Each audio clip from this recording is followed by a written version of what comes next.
hadirat rahimakumullah, pada kesempatan yang berbahagia ini, karena lagi booming-boomingnya, ya, lagi musim-musimnya, gitu ya, musim-musimnya mauludan, atau mauludan, mauludin, gitu kan, mauludan.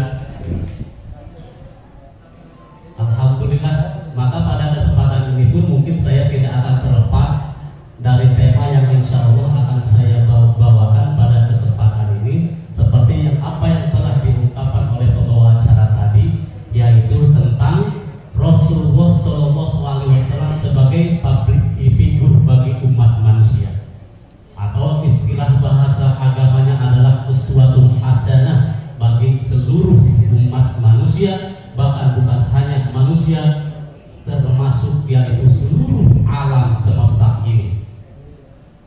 Hadirin wal hadirat rahimakumullah,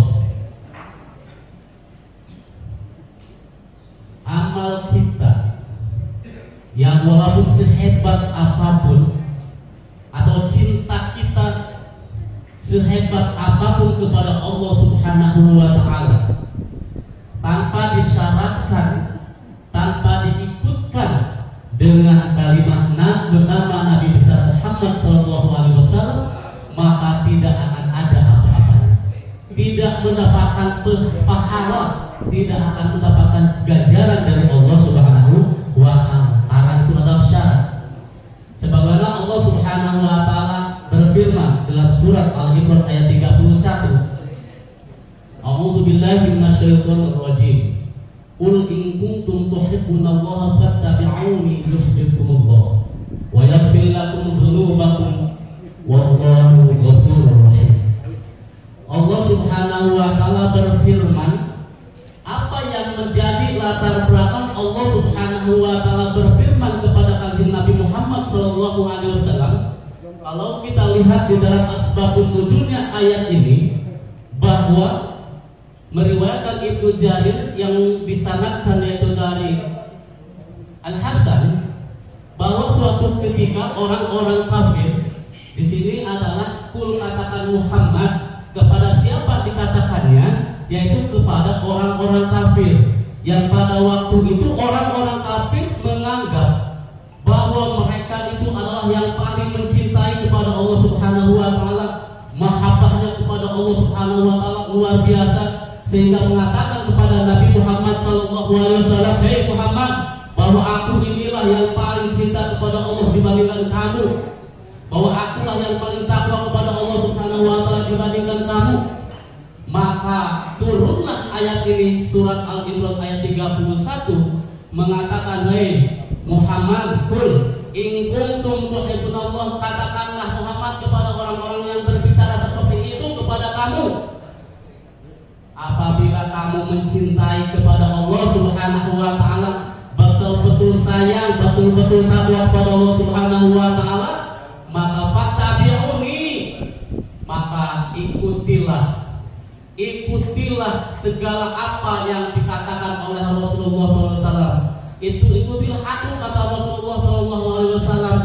Syariat aku laksanakan, baru nanti Allah Subhanahu wa ta'ala akan mencintai kamu.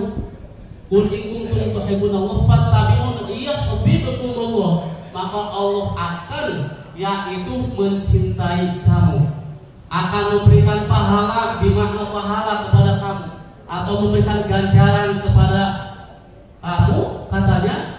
Baik itu nanti setelah itu Allah Subhanahu wa ta'ala wa yaghfir lakum dzunubakum, Allah Subhanahu wa ta'ala akan mengampuni dosa-dosa kamu. Dosa yang mana? Dosa kamu sebelum iman kepada Nabi Muhammad.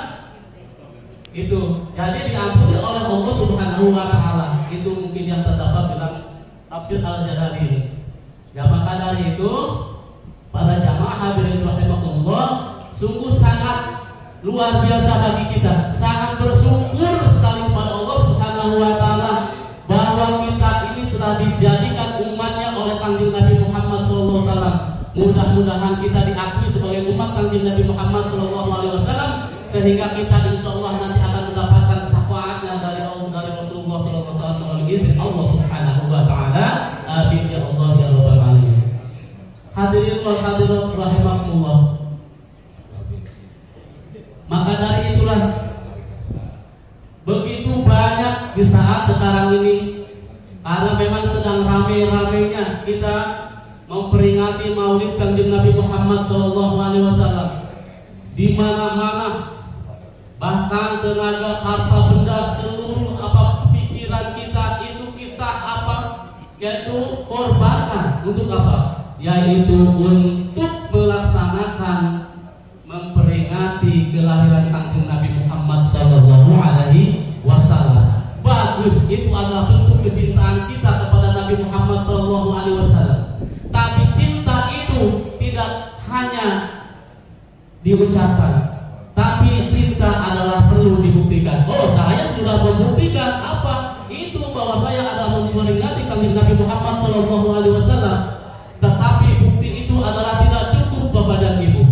Apa buktinya? Adalah buktinya ketika kita itu memperingati Maulid Nabi besar Muhammad Sallallahu Alaihi Wasallam, maka kita itu seharusnya, seyogyanya kita itu mampu mengamalkan ajaran-ajarannya di setiap hari. Itu kita bisa lihat sangat miris Bapak Ibu, kita berbondong-bondong dan lain sebagainya, dan sudah dikatakan oleh saya lebih memperingati Kanjeng Nabi Muhammad SAW. Akan tetapi begitu sudah selesai, ya begitulah.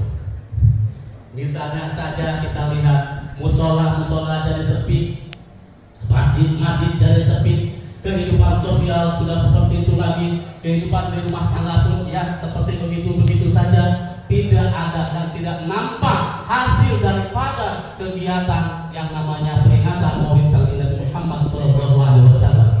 Padahal kalau kita lihat bagaimana sejarah Sahabiyah yaitu terjadinya yaitu Maulid Kanjeng Nabi Muhammad SAW, ini adalah merupakan suatu motivasi yang sangat besar, ya, yaitu yang dilakukan, yang dimotori oleh seorang panglima besar, Salahuddin Al-Ayyubi, yang pada waktu itu kita sudah tahu semuanya dalam sejarah bahwa umat Islam itu mengalami kelam, mengalami yaitu kemunduran, baik di dalam bidang mental, sosial, ekonomi dan lain sebagainya.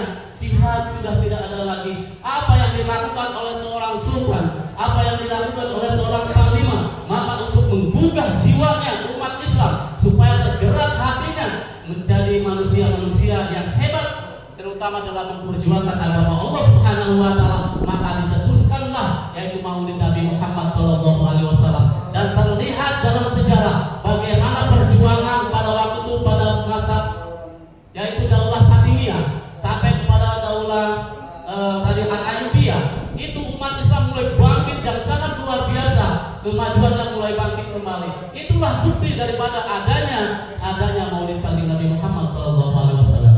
Tapi saat ini saudara-saudara semua, mari kita lihat bagaimana hanya seremonial saja yang dilakukan oleh kita sebagai umat Islam.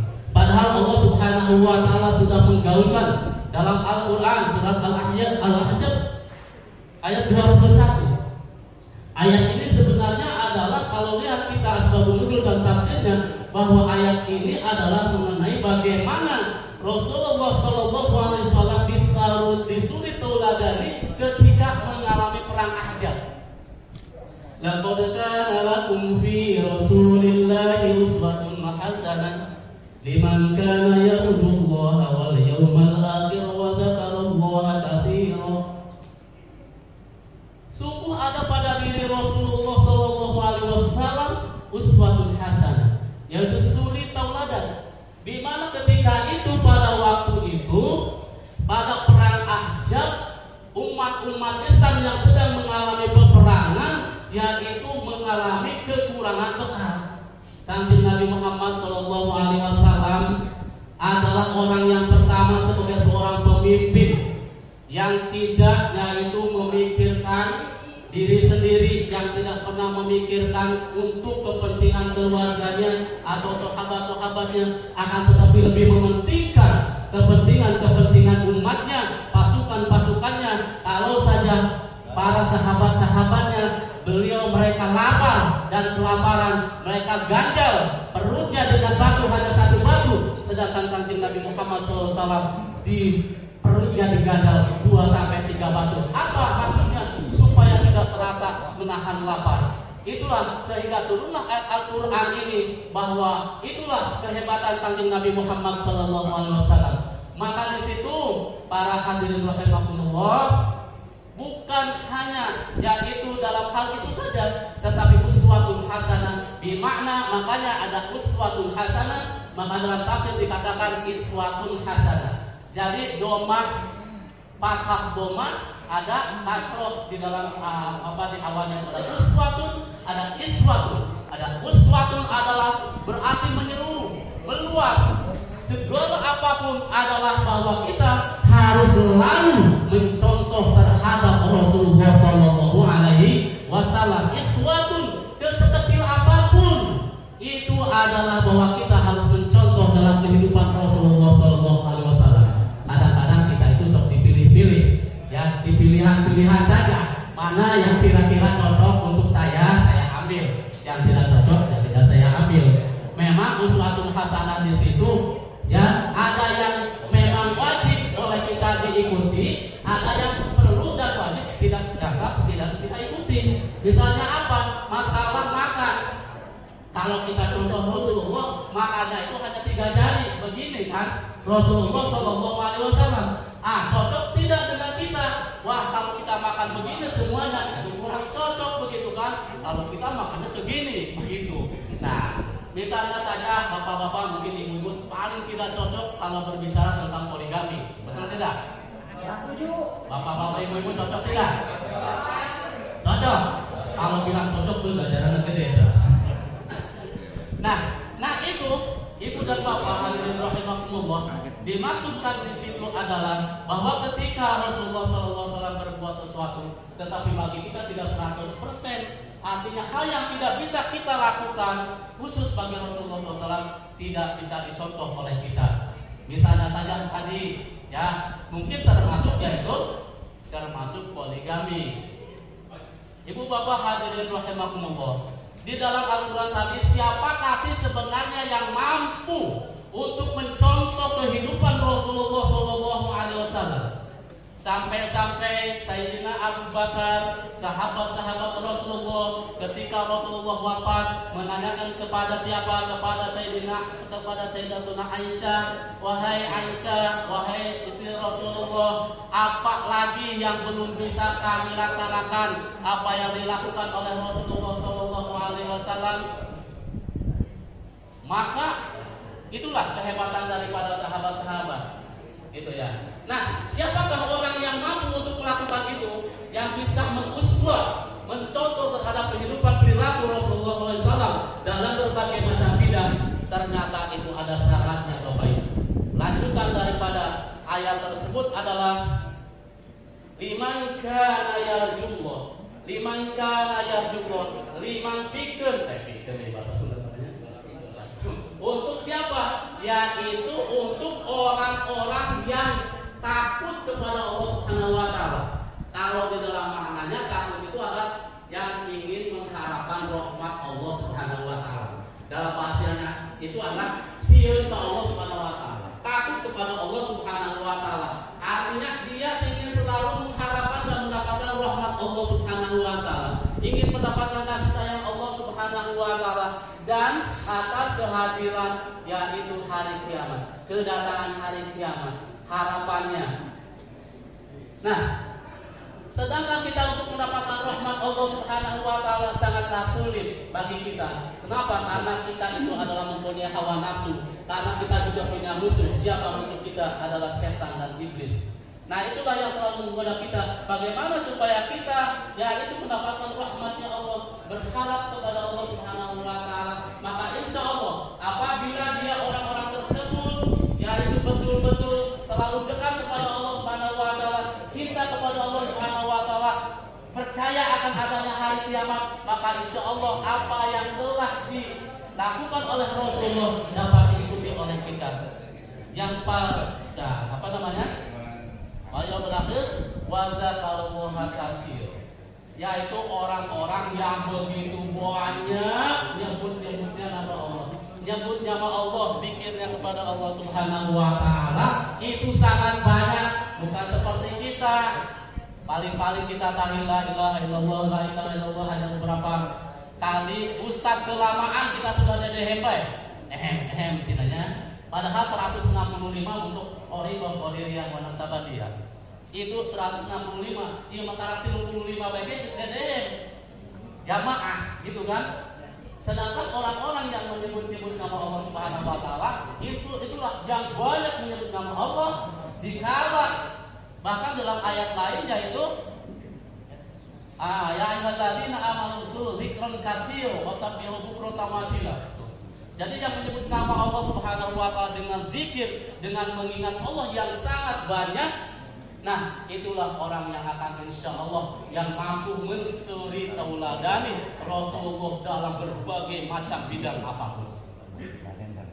Hadirin wal hadirat rahimakumullah, karena keterbatasan waktu juga dan mungkin keterbatasan saya untuk menyampaikan yang berbagai permasalahan ini, kalau kita kupas begitu banyak ya luas untuk masalah bagaimana figur Rasulullah SAW bagi kita sebagai umat manusia, terutama kita sebagai umat Islam, sangatlah luar biasa.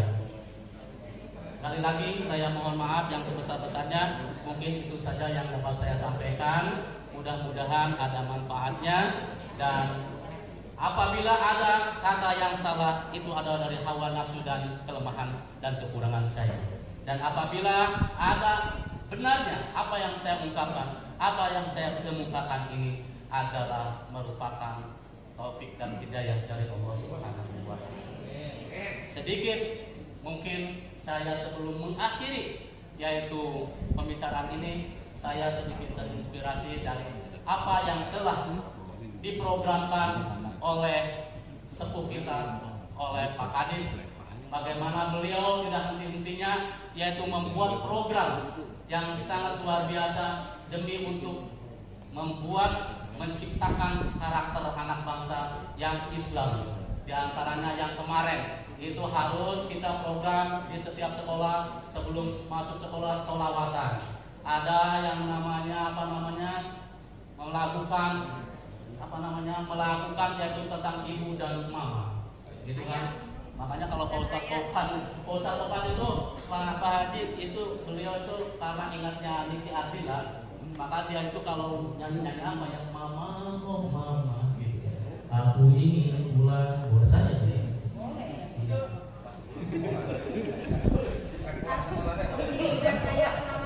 Oh ayah dan ibu sama kali. Cuman jangan papa bolak-bolak ya. Kalau kata Sayyidina itu papa bolo-bolo, mama bolo-bolo gitu kan. Nah, itu sangat luar biasa Pak Kadis ya, laksanakan itu. Ternyata beliau insya Allah akan mendapatkan kecipratan ganjarannya. Insya Allah, walaupun beliau nanti mungkin saja nanti sudah pensiun gitu kan, nanti ketika kita gaungkan sholawat, karena ini ada program dari Pak Kadis dan seluruh jajaran yaitu Dinas Pendidikan Kabupaten Pandeglang, maka ketika satu orang mengucapkan sholawat kepada Nabi Muhammad SAW, kata Rasulullah SAW, apabila kamu mengucapkan sholawat kepada aku, maka Allah Subhanahu wa taala memberikan pahalanya 10 kali lipat kebaikan. Luar biasa. Apabila sekarang kita mungkin berwudu membaca sholawat, maka Allah akan berikan 100 kali kebaikan. Sangatlah luar biasa. Hadirin rahimakumullah. Maka dari itu beliau sangat luar biasa, yaitu program Juz Amma, program hafalan surat pendek dan sebagainya. Insya Allah itu semuanya akan didapatkan oleh beliau pahalanya. Amin ya Allah ya Rabbal alamin. Untuk terakhir saya minta kepada ibunda untuk membacakan sholawat, karena suara saya jelek ya. Ini sholawat tolong digaungkan kepada ibunda. Terima kasih. Assalamualaikum warahmatullahi wabarakatuh. Pak Kadis dan semua yang hadir di sini mudah-mudahan dirahmati oleh Allah Subhanahu wa taala. Marilah kita bersama-sama pada hari Jumat yang merupakan Sayyidul Ayyam, kita bersama-sama bersolawat. Apa yang dikatakan oleh Pak Ustadz ini tadi benar sekali. Jadi pahalanya akan dilipat gandakan oleh Allah Subhanahu wa taala. Kita membacakan hari ini solawat tibil qulub ya. Sholawat tibil qulub itu obat dari segala macam penyakit, baik penyakit lahir maupun penyakit batin gitu ya. Nanti hati kita akan selalu tenang, nyaman, dan tidak pernah gundah. Allahumma sholli wa sallim wa barik alaihi. Allahumma sholli ala sayyidina Muhammadin tibbil qulubi wa dawaiha wa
demikianlah pembacaan sholawat tadi. Mudah-mudahan kita baca sholawat ini mendapatkan keberkahan dari Allah Subhanahu wa Ta'ala, dan kita di yaumil qiyamah nanti mendapatkan syafaat dari Rasulullah sallallahu alaihi wasallam. Wabillahi taufiq wal hidayah. Wassalamualaikum warahmatullahi wabarakatuh. Terima kasih telah membantu saya.